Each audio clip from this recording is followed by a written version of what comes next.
of the root cellar alarm.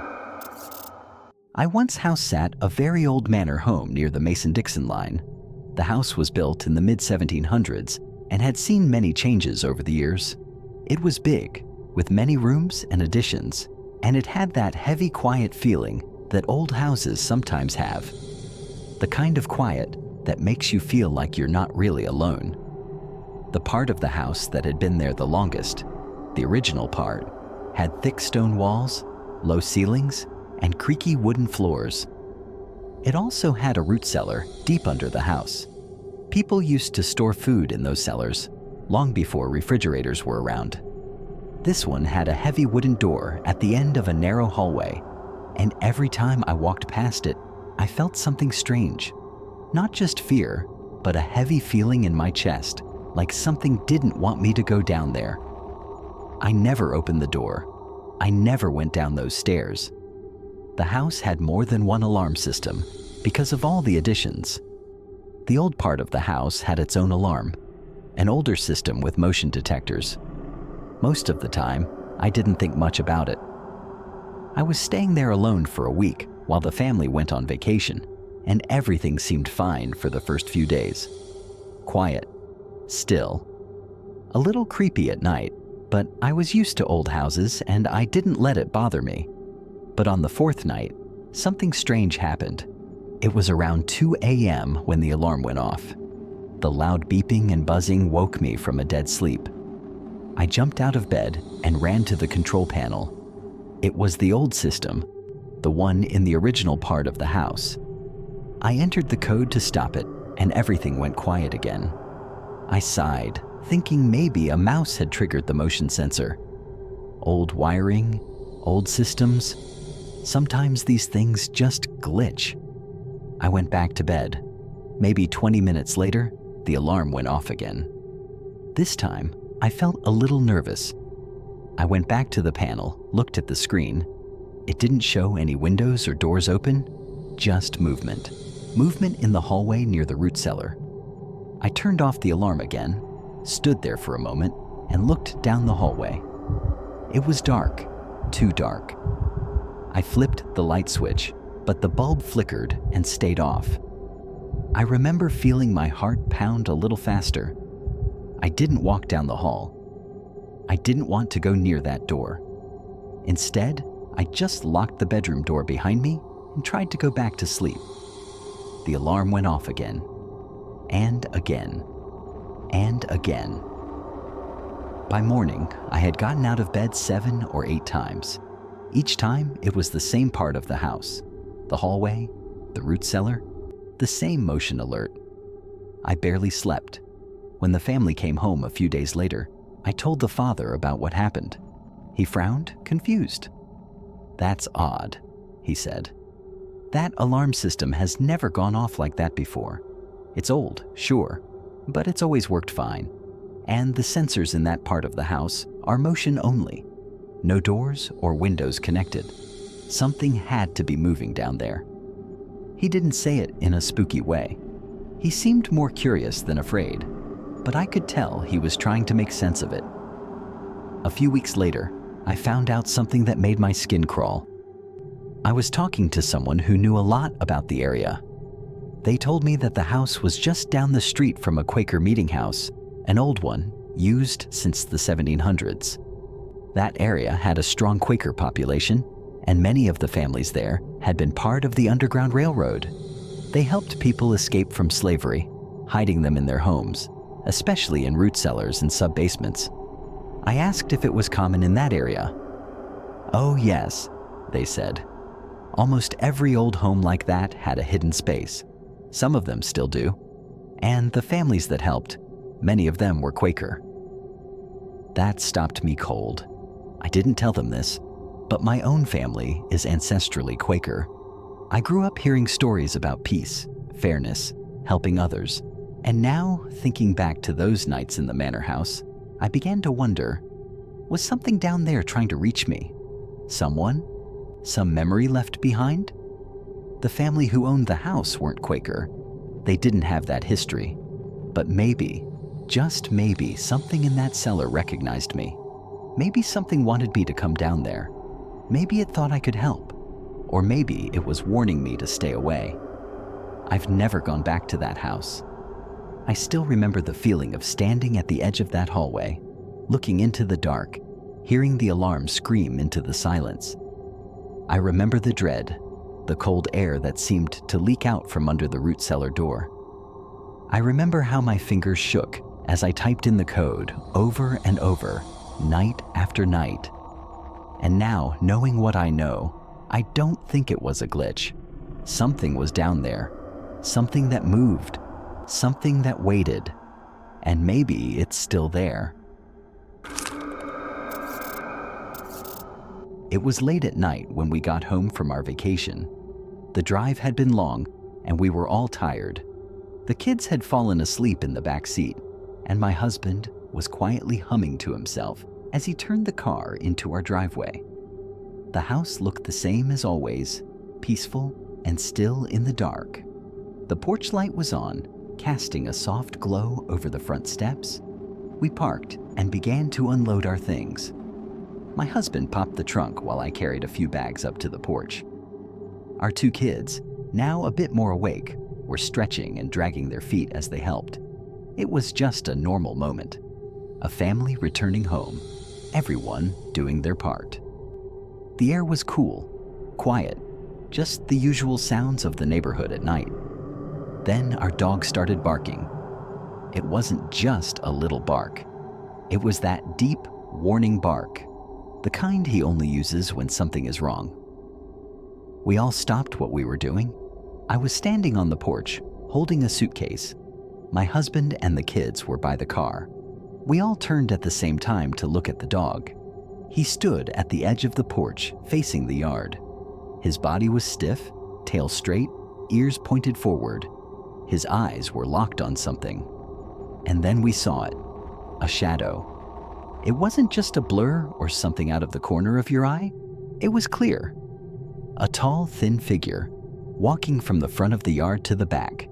He moved smoothly, silently. He was wearing a long coat and a hat. The hat was wide-brimmed, like something a railroad conductor would wear a long time ago. The figure didn't look at us. He didn't run. He just walked. Calm and slow, like he belonged there. None of us moved. The kids stood frozen beside the car. My husband dropped a bag without noticing. I held my breath. We all watched, not speaking, not blinking. Our dog barked again, but didn't chase. He followed to the edge of the backyard, but stopped. He growled, then whined, and backed away slowly. He refused to go into the darkness behind the house. The figure disappeared into the shadows. For a few long seconds, we just stood there, staring into the dark where the man had gone. Then we all looked at each other. No one spoke at first. My youngest said, "Did you see that?" And my husband nodded. My older child said, "He had a weird hat." And my stomach dropped. We had all seen the same thing. We spent the rest of the night in a strange silence. We moved quickly, bringing in our bags, locking the doors, checking all the windows. Our dog stayed close, nervous, always glancing toward the back of the house. Later, when the kids were asleep, I couldn't stop thinking about what we saw. I walked outside and stood on the porch. The yard looked normal. Still, I felt uneasy. I decided to test the lights. Maybe it had just been a trick? A shadow cast by the headlights or someone passing by? But the lighting didn't make sense. The direction the figure moved, the shape, the clarity, none of it matched any possible shadow that could have come from the car, the trees, or anything else. And besides, we all saw the same exact details. 4 people, 1 shadow figure, same hat, same direction, same feeling. Days passed, but the memory stayed sharp in my mind. The kids brought it up now and then, asking if we ever found out who it was. We hadn't. There was no one in the neighborhood who fit that look. No old man. No one who wore a hat like that. No one walking through yards in the middle of the night. Then strange things began to happen. At night, the dog would bark toward the backyard again. He would growl at nothing, staring out the window for long periods of time. One night, he refused to enter the living room at all, just stood at the door and whined. I woke up one morning to find the back door slightly open. We always lock it, always. But that morning, it was cracked, not broken, not forced, just open. I asked my husband, and he swore he hadn't touched it. The kids didn't either. It was just open. A few nights after that, I heard footsteps on the porch. I got out of bed, heart pounding, and looked out the front window. No one was there, but the dog was already sitting by the door, staring hard, ears up, waiting. One night, I finally told my sister about it. She believed me. She told me about Hat Man stories she'd heard, shadow figures that show up at night, often wearing wide-brimmed hats. I thought she was joking, but she was serious. She told me some people think these shadow men are not just ghosts, but something darker, something that watches, follows. I didn't want to believe her, but deep down, I felt like I already knew. The air around the house felt heavier now, like something had changed, like we were being watched. One night I woke up around 3 a.m. I couldn't breathe right. I felt pressure on my chest, like something was sitting on me. I looked around the room and saw nothing, but I felt it. The presence, something there, watching, waiting. I couldn't sleep the rest of the night. Another time, my husband was in the garage when he heard a voice whisper his name. He thought it was me or one of the kids. But we were all inside. He said it was quiet, close, and came from the corner of the garage, the darkest part. He didn't see anything, but he left the garage and refused to go back out that night. Our dog has changed too. He's more alert now, more nervous. He doesn't sleep as deeply. He's always watching the doors, listening. Sometimes he'll suddenly get up and walk from room to room like he's tracking something we can't see. We tried to ignore it, to move on with life, but the feeling never went away. Every now and then, late at night, we'll catch a glimpse of movement outside. A shape near the trees, a shadow near the fence, always too quick to catch clearly. But we know what we saw that night when we got home from vacation. It wasn't a person. It wasn't a trick of the light. It was something else, and it hasn't left. We all agree on what we saw. We all remember the way it moved, the strange, old-fashioned hat, the silence, the way the dog reacted, the fear we all felt, even before we understood what was happening. I still don't know why we saw him. I don't know what he wants or why he was there, but I know this: he was real. We saw him with our own eyes. And once you've seen something like that, you never forget it. You never feel safe again. When I was a child, I lived in a house that always felt a little strange. It was the house my grandfather built with his own hands before he passed away. He died too young, before any of his grandchildren, including me, were born. My family believed that he stayed with us in spirit, watching over the home he worked so hard for. My mom, dad, sister, aunt, and I all had strange experiences in that house.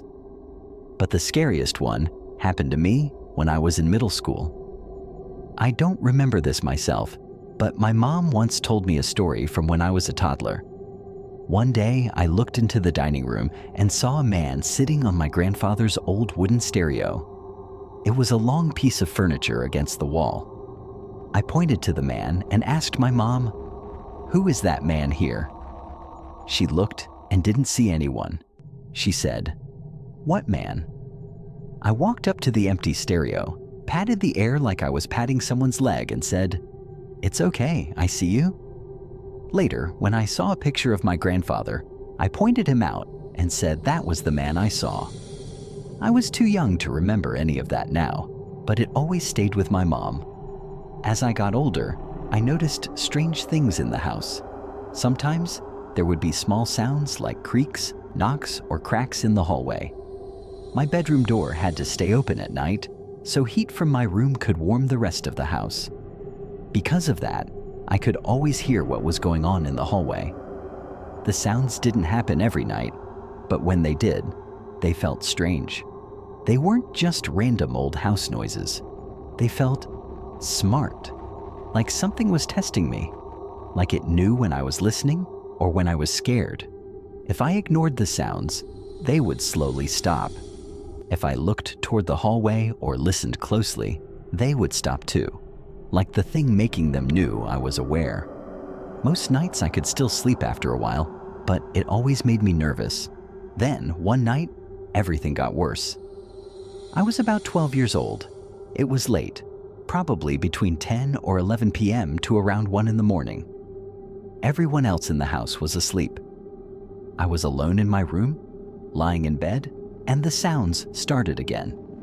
But this time, they weren't soft or slow. They were heavier, louder, more intense. It felt like whatever was out there was excited or active in a way I hadn't felt before. I couldn't sleep. Every time I started to drift off, the sounds would grow louder and sharper, waking me up again. After a while, I decided to try and bore myself to sleep. I picked up a Bible from my nightstand and started reading the most boring parts I could find.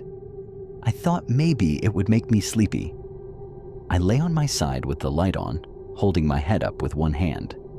I was half asleep in that strange space between dreaming and being awake when the sounds started again, louder this time. Every time my eyes closed, they snapped open again from the noise. Finally, I gave up. I thought maybe I could sleep in my mom's room. Her room always felt safe, like there was some kind of protection there. Maybe it was my grandfather watching over her. I closed the Bible and placed it on the nightstand, got up, and started walking to the door. That's when I heard something behind me, a crinkling noise. Our mattresses still had the plastic covers on them because my siblings and I used to spill drinks or snacks in bed.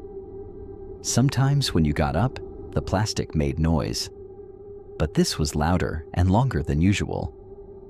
I stopped walking and listened. The crinkling continued. I turned around slowly. I could see the plastic on the mattress moving. There was an impression, like someone was brushing up against it, slowly moving from the foot of the bed up toward the pillow. I froze. I watched it move as if someone invisible was walking beside the bed. My chest felt tight. I couldn't breathe. Then I moved. I didn't run. I walked as fast as I could without making noise. I didn't want to wake anyone else up, even though I was terrified. As I walked down the hallway toward my mom's room, I thought I heard footsteps behind me. I didn't turn around. When I reached her room, I gently woke her up and asked, "Can I sleep in here tonight?" She blinked and looked at me. "Why? What's wrong?" she asked. I didn't know how to explain it, so I just said, I don't know. There's something out there." She sighed and said, "Well, do you have your pillow? You're not taking mine." I had forgotten it. I didn't want to go back, but I needed something to sleep with, so I turned around and walked back into the hallway. The moment I stepped back into the hallway, the footsteps started again, closer this time. They were right behind me. I stopped walking to see if it was just the sound of my own steps echoing, but the moment I stopped, I heard two more steps. One was a little far behind me. The second was right behind me, less than a foot away. I couldn't take it anymore. I ran. I sprinted to my room, grabbed my pillow, and sprinted back.